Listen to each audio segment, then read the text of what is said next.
Sifter for the ear. News, interviews, reviews, cinema, TV, streaming. Action! Hi, y'all. This is Jerry Williams, a.k.a. TV Jerry.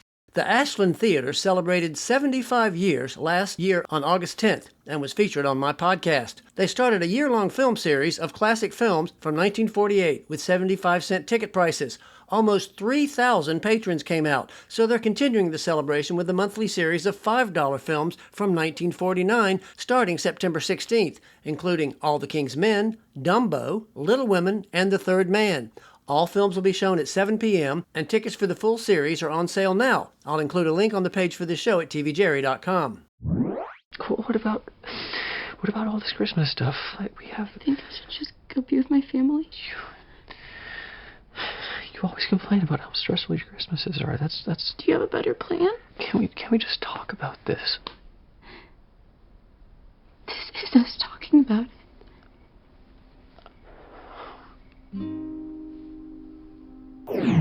That was the seminal scene from Breakup Season, when she breaks up with him at his family's Christmas gathering. Breakup Season is the first of 3 interviews featuring people in films at this year's Richmond International Film Festival. H. Nelson Tracy wrote and directed this film. The boyfriend is played by Chandler Riggs, who's best known as the son on The Walking Dead, and his girlfriend is played by Samantha Isler, who was Molly in Molly's Game and one of the daughters in Captain Fantastic. My interview is with Nelson, as well as 2 of the actors who played Chandler's siblings, Carly Stewart and Jacob Wysocki. Since they provide much of the comedy in this drama, their interview is lots of fun. Sifter Review of the Week. The Instigators, simultaneously in theaters and on Apple TV+. Matt Damon and Casey Affleck play hapless guys who get involved in a heist to rob the mayor of Boston. Everything quickly goes wrong, and they spend the rest of the film getting into and out of incredibly impossible situations. And they do it with the help of a smart script, which Affleck co-wrote, and snappy direction by action vet Doug Liman. Affleck's character gets most of the funny quips, while Damon has the heart of the film. The rest of the cast is crammed with talented actors. There are a few crazy action scenes, but lots more quick thinking and wild luck. Every time their heist gets complex and hopeless, the stakes rise, and so does the entertainment value. The Instigators is smart and fun. I gave it 4.5 out of 5 stars. I have Nelson, Carly, and Jacob here. Welcome to Sifter. Why don't each of you tell me who you are and what you did on the movie? Sure, I'll start. My name is H. Nelson Tracy, and I'm the writer and director of Breakup Season. Carly, how about you? Yeah, I'm Carly Stewart, and I played Liz. And what's your background? Oh, man. I mean, I grew up doing theater most of my childhood, and then I switched gears and focused on athletics and went to school for track. And then once I retired from track, I kind of got back into theater and just felt so like natural, and moved to LA shortly after graduating and have just been trying to do this thing. This is your first feature, right? Yes. Now, Jacob, you've got a little more experience. Why don't you tell us who you are and a little bit about you? Hi, how's it going? My name is Jacob Wysocki. I play Gordon in the movie, aka Gordo. The brother. Yes, I play the brother. I came up through the improv comedy and sort of DIY YouTube world. That was sort of my way into the whole industry, and I've been lucky to do a couple of fun things here and there, and then I got to do this fun thing. Well, I didn't ask you, Nelson. What's your background? This is your first feature. Yeah. I am one of those people who wanted to make movies since I was a little kid and have pursued it pretty steadfast since then. I went to school for it at a place called Chapman in Orange County. And then upon graduation, not many people are hiring 23-year-old movie directors. So I, cut my teeth as an editor and an assistant editor, mostly in the documentary space. But the feature was always the name of the game. And so this movie represents all my hopes and dreams, channeling them into making my first feature film. Actually, it was down on my list of questions, but I'm going to ask you now since you brought it up. This is your first feature film. You have made your living as an editor, so I'm sure when you were shooting, you were editing in your head the whole time. Yeah. How was that adjustment, having to turn it over to another editor and say, hey, you go, and I'll sit back and try not to complain? I hadn't really thought of it as a strength, but my actors, including these 2, were ones who said, wow, it's really nice working with a director who has an editing background, because we're not just shooting stuff for the sake of it. Everything we were using, almost everything, was with the edit in mind, and I didn't have the luxury of time. So everything I was shooting, I needed to be really precise with. In the edit process, I thought was going to be my like safe space. I was like, oh yeah, we'll be in edit. It's like where I am safe or whatever. It was honestly maybe the hardest part of the whole thing because they're just, when you're on set and something, you need to fix something, you have all these people to collaborate with and adjust with. With the edit, you're relying on everything that you got there, and that's what it is. And so, if something isn't working, you have to really crack it or whatever. And that process was really satisfying. And, sometimes it's just a matter of like, oh, for example, I showed it to one friend and he didn't know that Jacob's character was the older brother and that we hadn't introduced very well. So then what we did is we snuck in a family photo earlier in the film. So then we introduced that he's a character, and that type of stuff is very satisfying, but very challenging. So I was very involved in the edit. There were 3 editors on the film, me being one of them. So I feel like I couldn't escape it. I'm not on a budget where I can just hand it off to the big editing team. So Carly and Jacob, y'all play brother and sister, and of course your other brother is Chandler, who's not on the call. Did y'all do anything, and maybe Nelson did something to kind of create any kind of, well, it's kind of a dysfunctional family, but I was going to say to create a warmth or a family dynamic at all? Yeah, I think Nelson created such an environment that we all felt pretty close. After shooting, we'd go out and have a beer or two, or 3 after a day of shooting. And so that already just kind of created this like tight-knit group. We had all these opportunities to get to know each other outside of it, but one of our very first scenes that we shot together was like a family scene upstairs when Ben's character's, trying to get the family to go out for the day. And that was our first scene really as a unit. Since this was my first feature, you have that fear of like, oh, these people really know what they're doing, but they all just felt like just so like normal, weird, but like, normal down to earth people. And that was just, it just was like, it made everything so easy after that. Right. And speaking of weird, Jacob, obviously your character's the weirdest of the bunch. Thank you very much. So how was that working? I mean, was that typecasting or were you completely acting? I'm not weird. I'm cool. And I'm actually really chill. And I'm pretty rock and roll. And so, no, I think with Gordon, it's very much like a guy I know. Comedically, I think my job is to know a lot of things a little bit, like mile wide, inch deep.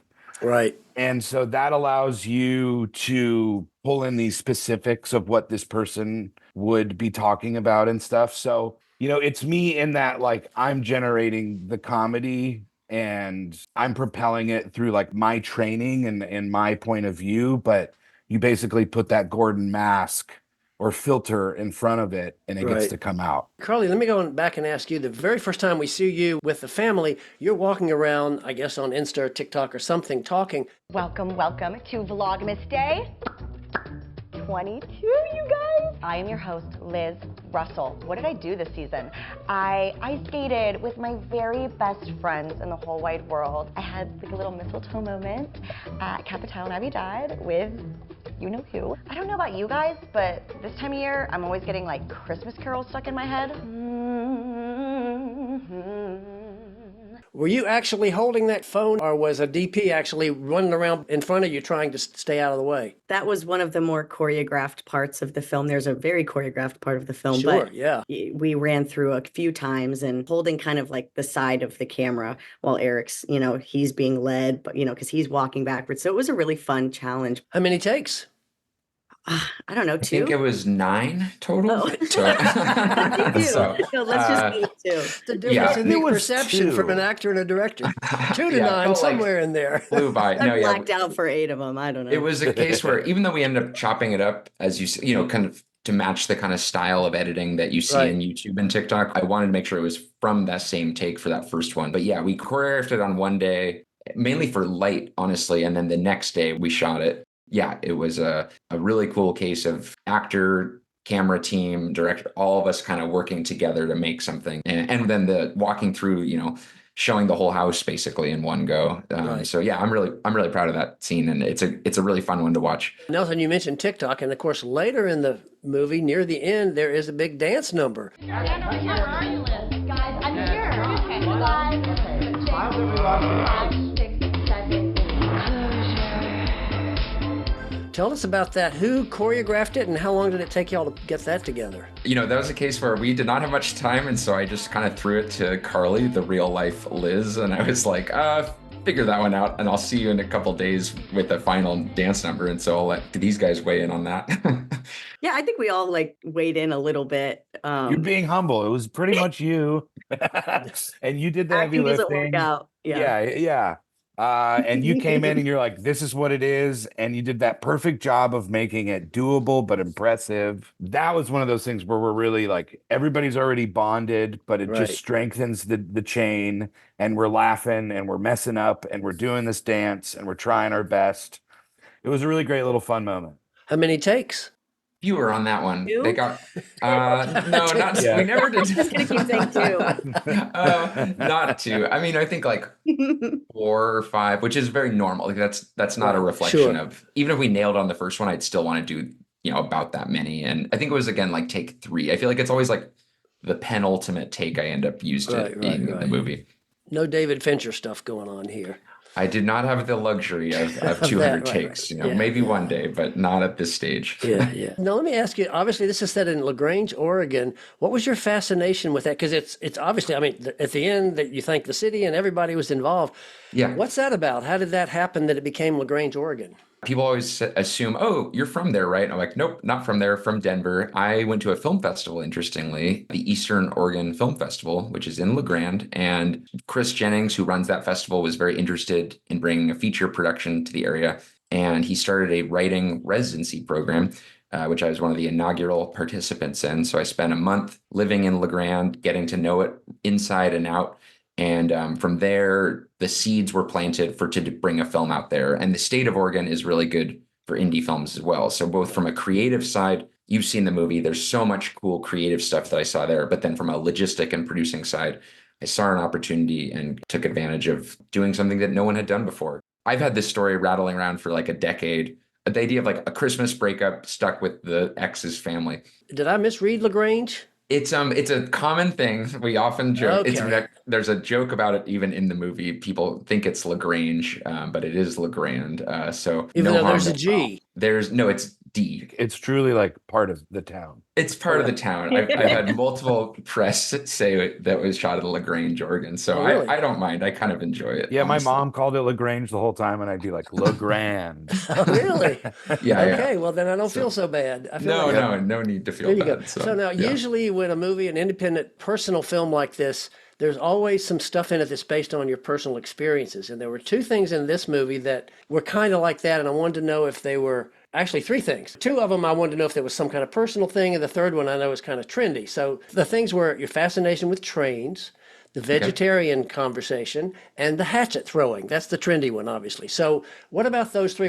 Do you have a fascination with trains? Are you a vegetarian? That's LaGrande in a nutshell. When I arrived to that town, I was like, this literally looks like a model train village. Wow. And I'd be lying if I didn't say I have some fascination with trains. I don't have a model train in my house. And the model train you see in the film is actually the model train that my parents had around our Christmas tree when I was a kid. Oh, cool. So I would call myself an amateur enthusiast, but I'm not a train spotter by any stretch of the imagination. The vegetarian thing, yes, I am a vegetarian. That experience I've had in many shapes and forms over the years. The irony is I used to make fun of my sister for being a vegetarian, and now the tables have turned because she is not a vegetarian and I am. So I feel like I've seen that whole equation, and that one was really pulled from not just like one experience, although I certainly had one very similar experience to that, but also many other, like, not to play devil's advocate, but can I ask, why is, all that kind of stuff. Which was Jacob's part in the movie. Yeah, not letting it go and just keep on, Right. And then the third one, hatchet throwing, that's a LaGrande thing too, honestly. Okay. I was sending an early draft of the script to a friend, and she was like, can you like LaGrandify it more? Like, what's something specific to LaGrande that the characters could do? And we did hatchet throwing. Oh, wow. So Jacob, are you a vegetarian? Because you're the one that gets to drive your sister crazy about that. No, I have to say I eat meat. I'll eat it all. But I understand the intensity in which it is to grill somebody about their beliefs when you've got a couple holes in the argument. Right. There's something thrilling about that. And I was like, this will be fun. It takes like 600 gallons of water to make a single hamburger. Wow. Yeah. 600 gallons? That's a lot. Did you fly here today? Yeah. Into Portland? Pendleton. So that's 2 flights. Tell me. Actually, everybody, riddle me this. What has a bigger carbon footprint, 2 flights or a hamburger? Okay, hold up there. Whoa, no. I'm just a little confused on her position, so I'm trying to ask a question to clarify. Surprise guest drop in. Hey Jerry, my name is Aaron. I'm here on behalf of the Richmond International Film Festival.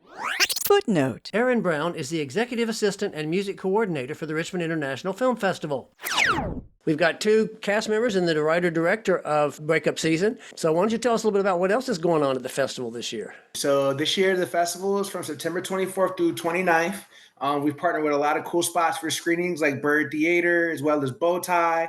And then we have a whole bunch of really amazing music segments as well at In Your Ear, at Vagabond, New York Deli, you name it. We're partnering up. It's going to be a great show this year. How many movies? There's about 170 movies this year. Wow. So it's going to be great. We're really excited for Breakup season. It's actually one of my favorites this year. A big fan of Chandler Riggs too, so that was cool. Big shout out to Nelson. You guys did a great job. Shout out to Carly. It was amazing. Are y'all coming, by the way? Are any of y'all going to be here? We're working on who our delegate is going to be. Okay. I can confirm someone will be there for the festival, but I'm not sure quite yet who. It just depends on some other scheduling. It's just going to be a good time. If you guys have been in a film festival in the past, you guys know what to expect, and just know we're going to be doing the same thing, but we're doing it bigger and badder this year. So and in Richmond, which is a wonderful city, and it'll be beautiful in September too, probably. Absolutely. The leaves will be falling. The weather won't be too hot. Well, Aaron, thanks for dropping in. I'm sure we'll get a chance to see you at the festival. All right. See you guys. Nice to meet you, buds. Bye. Nice to meet you, Nelson and Carly. Bye. Nice to meet you. The inspiration for the film, obviously being an indie, you wanted a small cast and a minimal locations, which you did. Yeah. Was it a personal breakup that happened to you on a holiday, or did you just have this idea? Throughout my 20s, I think almost all of my friends, and I definitely went through very challenging breakups, and it was a story I felt like I could do justice for. But what's interesting is the original concept of it was more of like a romp, like a straight comedy, hilarity ensues. She's stuck in the house. Right. But that wasn't really my experience with breakups. Breakups are really challenging, and for me, they weren't funny. In February of 2022, when I really started hunkering down on draft 2, draft 3, I had an aha moment where I was like, I'm going to write this as a drama and see how that goes.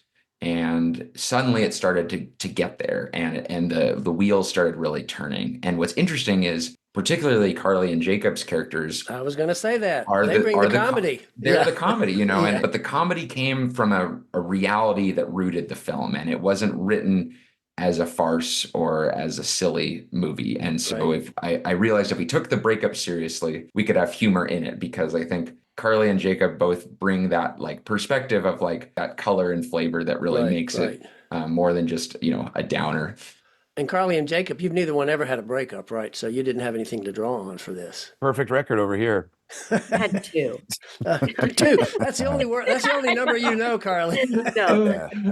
2 takes, 2 breakups. Whose house was that? Was that a friend's house, or did you rent a house? No.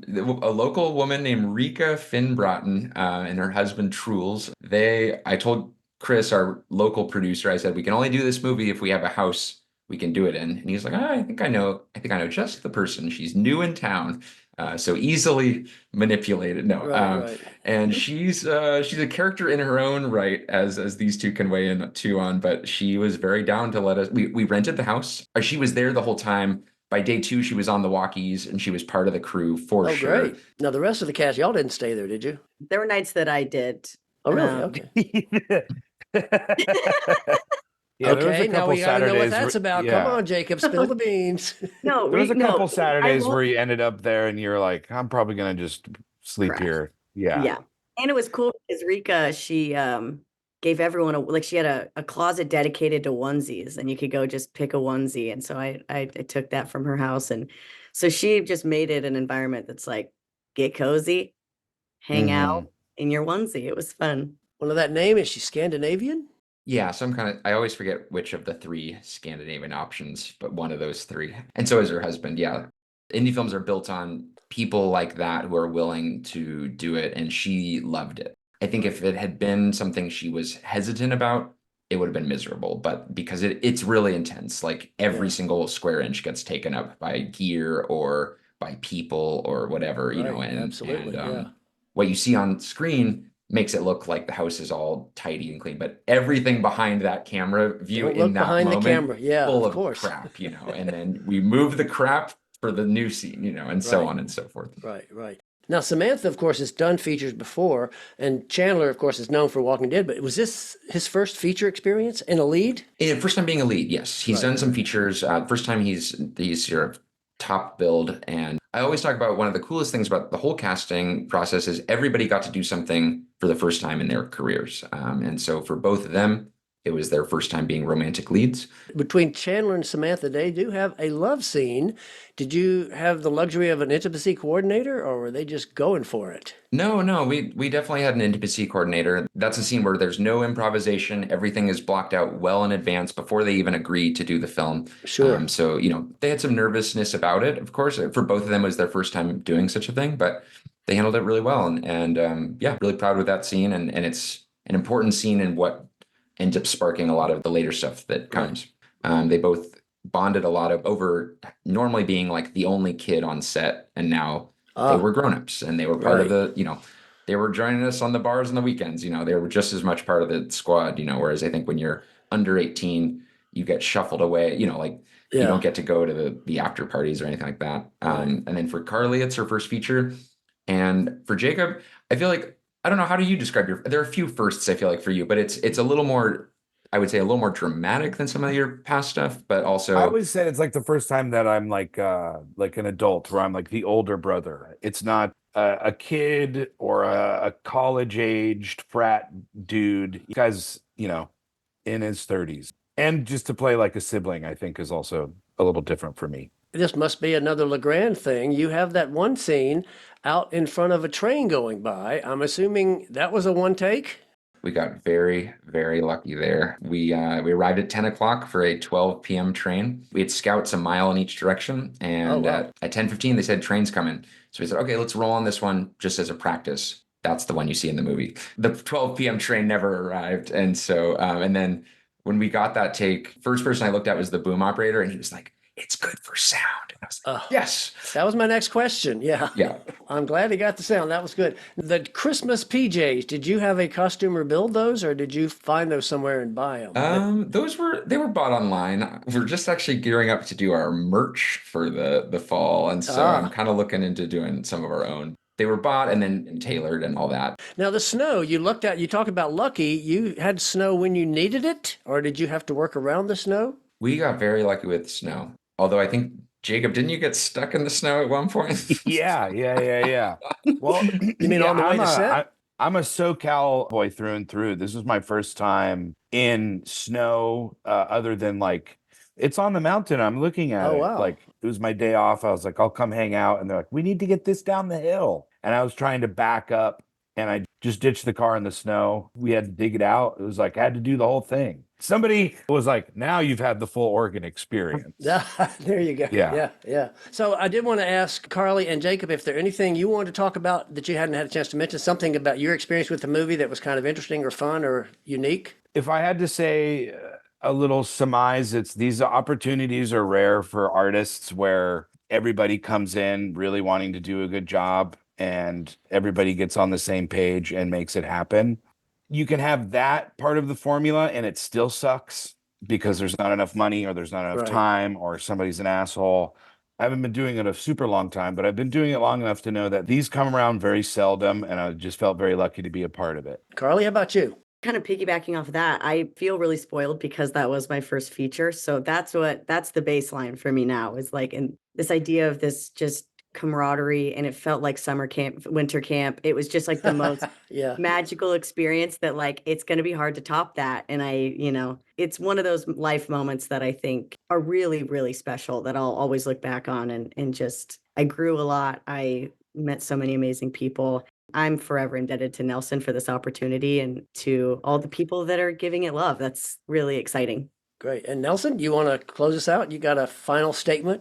Well, I love these two, and particularly I think the movie hinges on such a great family dynamic. But it's always fun for me.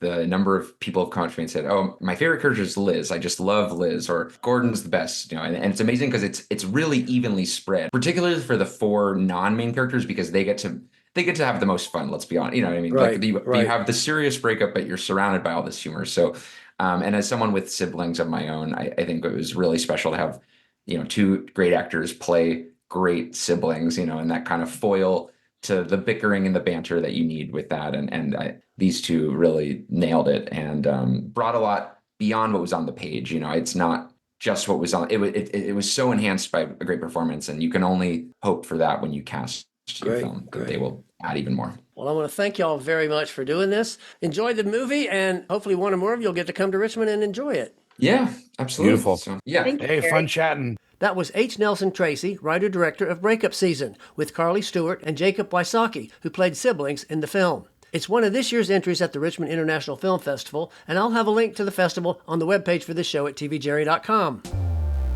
Coming soon. In theaters. Alien Romulus. This newest version of the sci-fi franchise takes place between the original Alien and the second one. Rob Peace, based on a true story about an intellectually gifted boy whose father ends up in jail. Directed and starring Chiwetel Ejiofor with Mary Kay Blige. Dee Dee is the name of a 13-year-old Taiwanese-American boy coming of age, skating, flirting, and more. Skincare. Elizabeth Banks plays an esthetician whose business is threatened by a rival across the street. Ryan's World, the movie Titan Universe adventure. Ryan's twin sisters get trapped in the comic book world, and he must save them as they turn into animated characters. The Good Half. Nick Jonas stars as a man who returns home to his mom's funeral and deals with the arrangements and the family. My Penguin Friend. Inspired by a true story about a man who rescues the titular bird from an oil spill and bonds with it, starring Jean Reno. Stream. This week's horror entry takes a family on vacation where 4 killers play sadistic games to kill all the hotel guests. TV and streaming. Wyatt Earp and the Cowboy Star on Netflix. This docudrama details the feud between the famous gunman and the Clanton clan. Stress Positions on Hulu. John Early stars as a man who cares for a Moroccan model during the quarantine. Bad Monkey on Apple TV+. Vince Vaughn plays a detective turned restaurant inspector in South Florida, and he's pulled into a world of corruption. Chimp Crazy on Max follows nurse turned exotic animal broker Tanya Haddix caring for animals in captivity until her love for one chimpanzee causes conflict with authorities and animal rights groups. Secret Lives of Orangutans on Netflix, a new doc from David Attenborough about this family. Agent Recon on Hulu. This action film involves a mysterious energy disturbance at a New Mexico base with Chuck Norris. Ocean Explorers on Disney follows a research vessel exploring 80% of Earth's uncharted oceans, combining a scientific documentary with dramatic footage, including James Cameron. Mr. Throwback on Peacock. A memorabilia dealer reunites with his 6th grade teammate, played by NBA's Stephen Curry. Next week, I'll feature another film coming to Riff, Tapa Wingo, which was shot in Virginia and features John Heder, best known as Napoleon Dynamite. In addition to John, I'll be interviewing the director, Dylan K. Narang, as well as Amanda Bierce, who's best known as neighbor Marcy Darcy on Married with Children. This is Jerry Williams. Thanks for listening. For more Sister, including literally thousands of reviews, visit tvjerry.com. That's a wrap.